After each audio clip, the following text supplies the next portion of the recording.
On a tous déjà avalé un comprimé en se demandant « mais au fond, que se passe-t-il après ?» Aujourd'hui, on va suivre ce parcours caché, cette odyssée biochimique assez complexe qui démarre avec un geste tout simple.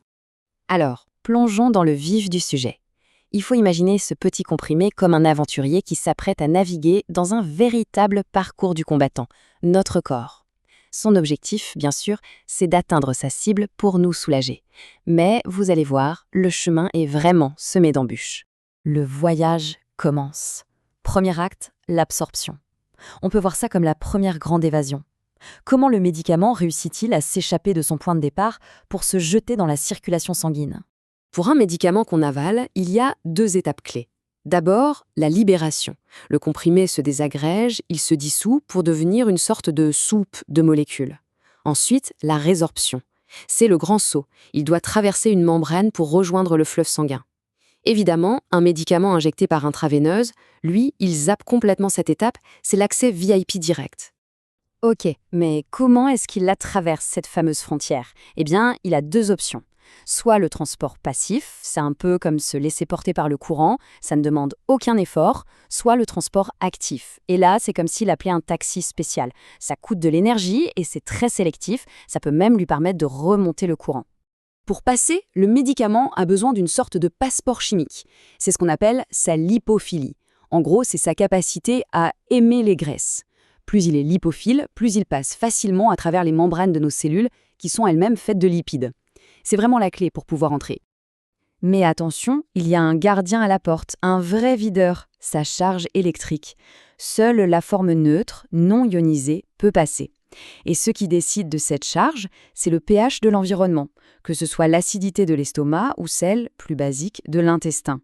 Donc tout l'enjeu, c'est d'avoir le bon médicament au bon endroit, avec le bon pH pour qu'il puisse être absorbé correctement. Une fois dans le sang, notre aventurier peut commencer son grand tour. On entre dans l'acte 2, la distribution. Le médicament va maintenant voyager dans tout le corps pour enfin trouver sa destination. Arrivé dans le sang, le médicament ne se balade pas tout seul. Non, il s'accroche à des transporteurs, des protéines, la plus connue étant l'albumine. Regardez cet exemple pour la pénicilline. Une énorme partie, ici 90%, est liée. Elle forme un réservoir inactif. Seule la toute petite fraction libre, les 10% qui restent, est réellement active et prête à agir. Et cette différence, elle est absolument fondamentale. Seule la partie libre peut quitter le sang pour aller dans les tissus, faire son travail et ensuite être transformée puis éliminée. La partie liée, elle est comme en salle d'attente. Elle se libère petit à petit, ce qui permet souvent de prolonger la durée d'action du médicament.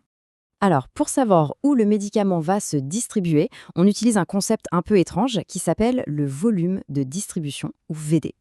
Si le VD est faible, comme à gauche, ça veut dire que le médicament reste sagement dans le sang. Par contre, si le VD est élevé, comme à droite, ça indique qu'il s'est diffusé partout dans les tissus, comme les graisses ou les muscles. Le corps a aussi ses zones VIP, des sanctuaires super protégés. La plus célèbre, c'est la barrière hémato-encéphalique, une forteresse quasi impénétrable qui protège notre cerveau.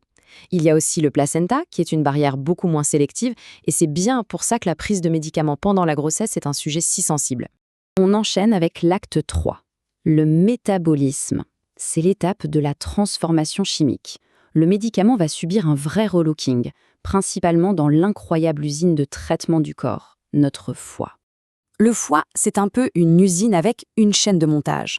En phase I, des enzymes spécialisées viennent modifier le médicament en lui ajoutant une sorte de poignée. Puis, en phase 2, une autre molécule vient s'accrocher à cette poignée. L'objectif de tout ça, rendre le médicament soluble dans l'eau pour qu'il soit facilement évacué par les reins. Les ouvriers stars de cette usine, ce sont les enzymes CYP450. Mais le truc, c'est qu'on n'a pas tous la même équipe d'ouvriers. C'est la génétique. Certains sont des métaboliseurs lents, le médicament s'accumule. D'autres sont des métaboliseurs rapides, ils l'éliminent trop vite et du coup le traitement peut devenir inefficace. Et attention, cette usine peut être perturbée. C'est ce qu'on appelle l'inhibition. L'exemple que tout le monde connaît, c'est le jus de pamplemousse. Il peut bloquer certaines enzymes. Résultat, le médicament n'est plus dégradé, sa concentration dans le sang grimpe en flash et le risque de toxicité explose. C'est vraiment un point de vigilance. À l'inverse, il y a l'induction. Là, c'est comme si on appuyait sur « avance rapide ».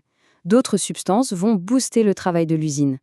Le métabolisme devient tellement rapide que le médicament est éliminé avant même d'avoir eu le temps d'agir. C'est un vrai problème quand, par exemple, ça rend un contraceptif oral totalement inefficace. Et nous voilà au dernier acte de ce grand voyage, l'élimination. Comment notre médicament, maintenant transformé et soluble dans l'eau, va-t-il prendre la porte de sortie pour de bon? La voie de sortie numéro 1, la grande autoroute, c'est l'urine, grâce au super travail de filtration des reins. Mais ce n'est pas la seule. Il y a aussi la bile via le foie, la respiration pour des trucs volatiles, comme l'alcool, et même le lait maternel, ce qui est évidemment un point super important à surveiller pour les mamans qui allaitent. Bon, toute cette théorie, c'est fascinant. Mais comment est-ce qu'on peut s'en servir concrètement dans une situation critique, comme une intoxication médicamenteuse? Alors là, c'est un peu le coup de génie. On va boucler la boucle. Vous vous souvenez du gardien de l'acte 1, le principe de l'ionisation? Eh bien, on peut le retourner à notre avantage. Si quelqu'un fait une overdose avec un médicament acide, on peut rendre son urine plus basique, plus alcaline. Le médicament va alors changer de charge électrique, il devient ionisé. Et là, il est piégé dans l'urine. Il ne peut plus retraverser la barrière pour retourner dans le sang. On force son expulsion. C'est brillant. Voilà, l'Odyssée est terminée. Alors, au final, pourquoi est-ce que ce voyage, que les scientifiques appellent le cycle ADME, est si important à comprendre? Ce tableau, il résume tout. L'absorption, pour rentrer dans le sang, qui dépend de la lipophilie et du pH. La distribution, le voyage dans le corps, influencé par les protéines et les barrières. Le métabolisme, la transformation dans l'usine du foie. Et enfin, l'élimination, la grande sortie. Chacune de ces étapes est une pièce du puzzle qui va déterminer si un traitement sera efficace et surtout s'il sera sûr. Tout ça, ça nous amène à une dernière question qui ouvre le débat.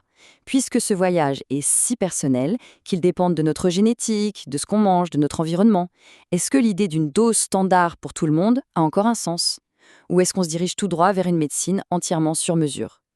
La réflexion est lancée. Merci d'avoir suivi cette analyse.